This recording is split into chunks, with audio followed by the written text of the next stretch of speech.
नमस्कार, मैं हूं केशव पंडित और आप देख रहे हैं देश का तेजी से बढ़ता है टीवी न्यूज चैनल। जी हां, आज हम बात करेंगे कि पीएम मोदी ने दिलजीत मुलाकात जो है की उसके क्या मायने हैं। क्या बीजेपी की पंजाबी वोट बैंक पर नजर है? नए साल पर पंजाबी सिंगर दिलजीत दोसांझ ने पीएम नरेंद्र मोदी से मुलाकात की। 1 जनवरी की रात 10:45 पीएम मोदी और दिलजीत ने कोलैब कर सोशल मीडिया इंस्टाग्राम पर एक रील पोस्ट की। इस पर 52 लाख से ज्यादा लाइक्स आए और करीब 3.5 लाख बार शेयर किया गया। हाल ही में दिलजीत हिंदूवादी संगठनों और बीजेपी नेताओं के निशाने पर रहे। साथ ही उनके कॉन्सर्ट भी कंट्रोवर्सी में रहे। इसके बावजूद दिलजीत और पीएम मोदी की मुलाकात क्यों हुई, इसके बीजेपी हासिल क्या करना चाहती है, इसके कई सारे मायने हैं। पहला सवाल तो यही है, पीएम नरेंद्र मोदी और दिलजीत मुलाकात के दौरान क्या हुआ। 1 जनवरी को दिलजीत ने सोशल मीडिया प्लेटफॉर्म एक्स पर पीएम मोदी से मुलाकात की तस्वीरें शेयर की। उन्होंने पोस्ट में लिखा, ये 2025 की शानदार शुरुआत है। प्रधानमंत्री के साथ बहुत ही यादगार मुलाकात रही। वही संगीत सहित कई चीजों पर बात भी की। मुलाकात के दौरान दिलजीत ने पीएम मोदी को देखते ही उन्हें सैल्यूट किया। मोदी ने भी सत श्री अकाल कहकर दिलजीत का स्वागत किया। जब दिलजीत ने गुरु नानक पर गाना गाया तब मोदी ने टेबल पर थाप देनी शुरू कर दी। उन्होंने दिलजीत की पीठ भी थपथपाई। मोदी ने दिलजीत से कहा, हिंदुस्तान के गांव का लड़का दुनिया में नाम रोशन करता है तो अच्छा लगता है। आपके परिवार ने आपका नाम दिलजीत रखा है तो आप जीतते ही जाते हो लोगों के दिल। दिलजीत ने भी मोदी की तारीफ करते हुए कहा, मैंने आपका एक इंटरव्यू देखा था। हमारे लिए प्रधानमंत्री एक बहुत बड़ा पद है। जब आप माँ और पवित्र गंगा को अपने साथ लेकर चलते हैं, दिल को छू जाता है। ये बात दिल से निकली है, तभी दिल तक गई है। यह मोदी ने एक्स पर दिलजीत दोसांझ की पोस्ट को रिपोस्ट करते हुए लिखा, दिलजीत के साथ शानदार बातचीत। वह वास्तव में बहुमुखी प्रतिभा के धनी हैं। उनमें प्रतिभा और परंपरा का मिश्रण है। हम संगीत, संस्कृति और बहुत सारे माध्यम से जुड़े। दूसरा सवाल है कि क्या दिलजीत किन वजहों से चर्चा में है। अक्टूबर से दिसंबर 2024 के दौरान दिलजीत ने भारत के कई बड़े शहरों में कॉन्सर्ट किए। इस दौरान दिलजीत अपने गानों, टिकटों को ब्लैक मार्केटिंग और सोच के माहौल को लेकर विवादों में रहे। उन पर कई आरोप लगे। दिलजीत इन 3 बड़ी वजहों से अभी भी चर्चा में बने हुए हैं। पहला, लुधियाना कॉन्सर्ट पे शराब विवाद। 31 दिसंबर 2024 को लुधियाना में दिलजीत का कॉन्सर्ट होना था। चंडीगढ़ के असिस्टेंट प्रोफेसर पंडित राव धरेनवर ने उनके खिलाफ शिकायत की। इसके बाद पंजाब सरकार एवं महिला बाल विकास विभाग की निदेशक ने लुधियाना कलेक्टर को एक फॉर्मल नोटिस जारी किया, जिसमें शो में दिलजीत के शराब को बढ़ावा देने वाले गाने पर रोक लगाने की मांग की। प्रोफेसर ने दिलजीत पर आरोप लगाया कि पटियाला पैक, 5 तारा ठेके जैसे गानों में शराब को प्रमोट किया जा रहा है। इन शिकायतों के बावजूद दिलजीत ने कॉन्सर्ट में ही यही गाने गाए। हालांकि इनके लिरिक्स में कुछ बदलाव कर दिए गए। लुधियाना में कॉन्सर्ट के दौरान दिलजीत इसके पहले 17 नवंबर को दिलजीत ने अहमदाबाद में एक कॉन्सर्ट किया था। इसमें दिलजीत ने कहा, अगर सभी राज्य खुद को शराबबंदी राज्य घोषित कर देते हैं तो मैं वादा करता हूं कि मैं शराब के बारे में कोई गीत कभी नहीं गाऊंगा। दूसरा, चंडीगढ़ कॉन्सर्ट में जजेस लाउंज। 14 दिसंबर को चंडीगढ़ के सेक्टर 34 में दिलजीत का कॉन्सर्ट था। इसमें जुडिशियल अधिकारियों के लिए अलग से जजेस लाउंज बनाया गया। बिजनेस स्टैंडर्ड की रिपोर्ट के मुताबिक पंजाब और हरियाणा हाईकोर्ट के जजों और उनके परिवारों के लिए 300 से ज्यादा वीआईपी पास जारी किए। इस कॉन्सर्ट में 35,000 से ज्यादा लोग शामिल हुए। इसमें लोगों को काफी परेशानी हुई। इस पर दिलजीत ने कहा, जब तक शहर में लाइव शो की बेसिक जरूरतों में सुधार नहीं होता तब तक वह यहाँ कोई और कॉन्सर्ट नहीं करेंगे। दिलजीत ने पंजाबी में बोलते हुए कॉन्सर्ट के लिए सुविधाओं की कमी को बताया। तीसरा, इंदौर कॉन्सर्ट में हिंदू संगठनों का विरोध। 8 दिसंबर को इंदौर में दिलजीत का कॉन्सर्ट होना था। पूर्व मंत्री उषा ठाकुर ने कॉन्सर्ट का विरोध करते हुए कहा, इस तरह के आयोजन की अनुमति होनी ही नहीं चाहिए। यहाँ शराब पार्टी है और नॉनवेज परोसा जाएगा तो भारतीय संस्कृति के खिलाफ। बीजेपी विधायक रमेश मेहंदोला ने आरोप लगाया कि दिलजीत के कॉन्सर्ट का 5,000 रुपए का टिकट 50,000 रुपए में बिक रहा है। शराब परोसने की परमिशन भी दी गई। बीजेपी विधायक गोलू शुक्ला ने कहा, इस तरह के आयोजनों में नशा रोकने का हम विरोध करते हैं। चेतावनी देते हैं कि ऐसे आयोजनों की अनुमति नहीं दी जाए। इसके अलावा विश्व हिंदू परिषद और बजरंग दल ने भी दिलजीत के कॉन्सर्ट का विरोध किया। बजरंग दल ने प्रोग्राम के दौरान वहां 5-7 कार्यकर्ताओं के रहने की इजाजत मांगी थी, लेकिन एडिशनल डीसीपी ने इसे खारिज कर दिया था। हालांकि इन सब विवादों के बाद भी दिलजीत का कॉन्सर्ट हुआ। उन्होंने राहत इंदौरी का एक शेर सुनाते हुए कहा, मेरे हुजरे में नहीं और कहीं पर रख दो, आसमां लाए हो तो ले आओ जमी पर रख दो। अब कहां ढूंढने जाओगे हमारे कातिल, आप तो कत्ल का इल्जाम हम ही पर रख दो।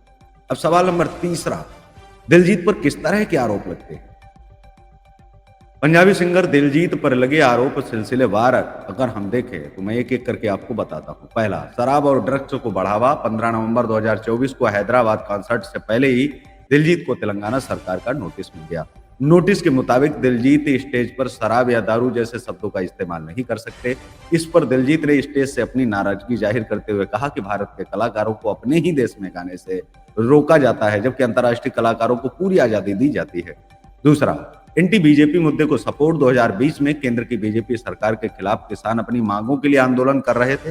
दिसंबर 2020 में दिलजीत किसानों का समर्थन करते हुए सिंधु बॉर्डर पहुंचे थे। इस दौरान उन्होंने किसान आंदोलन के लिए 1 करोड़ का फंड भी इकट्ठा किया था। फरवरी 2021 में इंटरनेशनल पॉप स्टार रिहाना ने भारत में किसान आंदोलन का समर्थन किया। इस पर दिलजीत ने रिहाना की जमकर तारीफ की और इसके लिए रीरी रिहाना गाना भी रिलीज किया।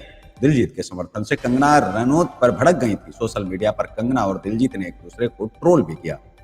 तीसरा, दबी जुबान में खालिस्तान का समर्थन करने का आरोप। जून 2020 में दिलजीत ने अपनी मूवी पंजाब 1984 के गाने रंगरूट को इंस्टाग्राम पर शेयर किया।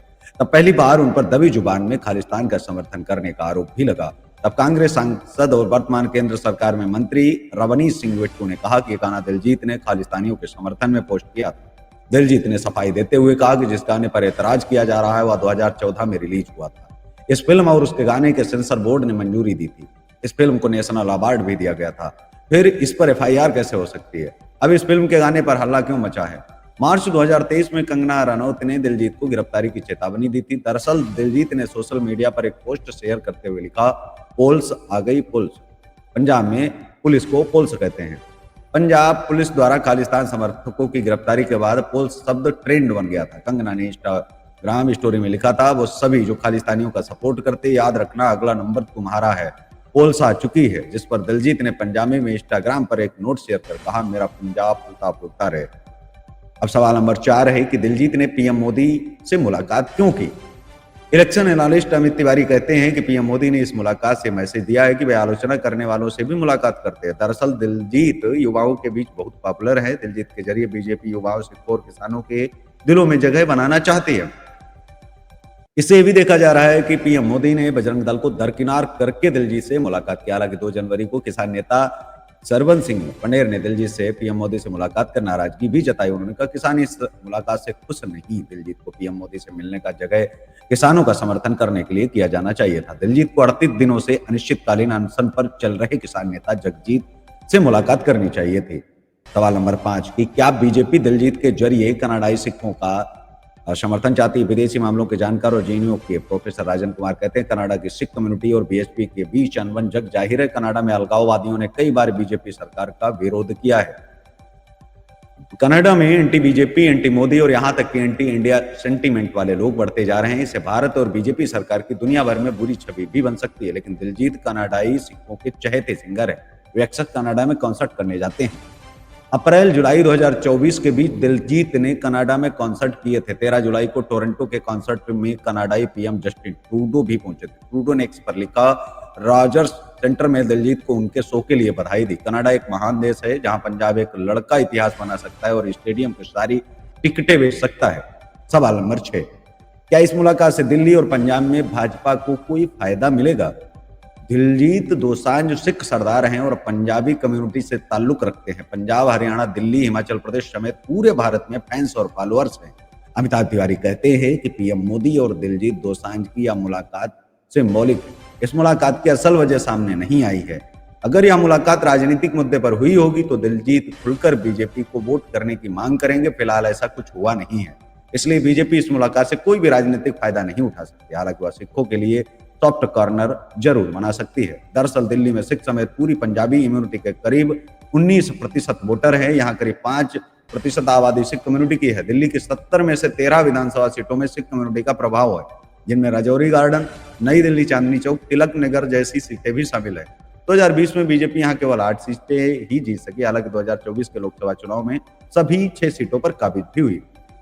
इसके अलावा पंजाब में करीब 58% आबादी सिख समुदाय की, जिनका प्रभाव पंजाब की सभी 117 विधानसभाओं से है। बीजेपी यहाँ कमजोर हुई है। 2022 में बीजेपी यहाँ केवल 2 ही विधानसभा सीटें जीत पाई। वहीं 2024 के लोकसभा चुनाव में खाता भी नहीं खोल सके। दिलजीत दोसांझ ने की पीएम नरेंद्र मोदी से मुलाकात और मोदी के हिंदुस्तान के गाँव का, जो मोदी ने कहा कि लड़का दुनिया में नाम रोशन करता है तो अच्छा लगता है। पंजाबी सिंगर दिलजीत दोसांझ ने नए साल के मौके पर प्रधानमंत्री नरेंद्र मोदी से मुलाकात की। सिंगर ने अपना दिल लुमिनाती दूर खत्म होने के बाद पीएम से मुलाकात की। इस दौरान पीएम ने दिलजीत से काफी बातचीत भी की। दिलजीत की पीएम मोदी से मुलाकात की तस्वीरें और वीडियो सोशल मीडिया पर खूब जमकर वायरल भी हो रही हैं।